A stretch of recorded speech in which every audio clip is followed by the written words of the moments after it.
बिस्मिल्लाहिर्रहमानिर्रहीम। अस्सलाम वालेकुम नाज़रीन, मैं हूं आपका मेज़बान सैयद अली हैदर और आप देख रहे हैं तकवीन मीडिया। नाज़रीन, आज लाहौर से आने वाली ये खबर निहायत अफसोसनाक और तशवीशनाक है।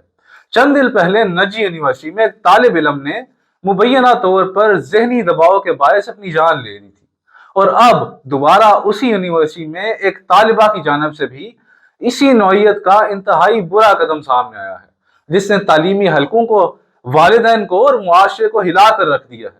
ये वाकयात सिर्फ एक खबर नहीं बल्कि एक संगीन सवाल है कि हमारे तालीमी इदारों में तलबा किस कदर जहनी दबाव, किस कदर तालीमी प्रेशर, माली मिसाइल और तन्हाई का शिकार हैं।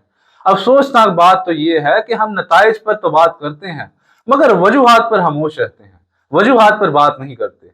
हालांकि ये वक्त मुतालबा करता है कि यूनिवर्सिटी इंतजामिया, हुकूमत और वालिदैन मिलकर तलबा की जहनी सेहत को संजीदगी से लें, काउंसलिंग सिस्टम को मौसर बनाएं और नौजवानों को ये एहसास दिलाएं कि उनकी जिंदगियां कीमती हैं, वो जरूरी हैं और हर मसले का हल मौजूद है।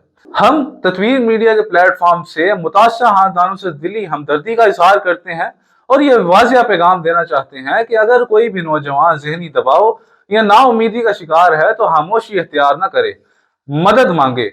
मदद मांगना कमजोरी नहीं बल्कि जिंदगी की तरफ पहला कदम है। ये एक ब्रेकिंग न्यूज नहीं, ये एक अलार्म है जिसे अगर हमने नजरअंदाज किया सो नजरअंदाज करना मजीद कीमती जानों के ज़िया का सबब बन सकता है। बहुत शुक्रिया।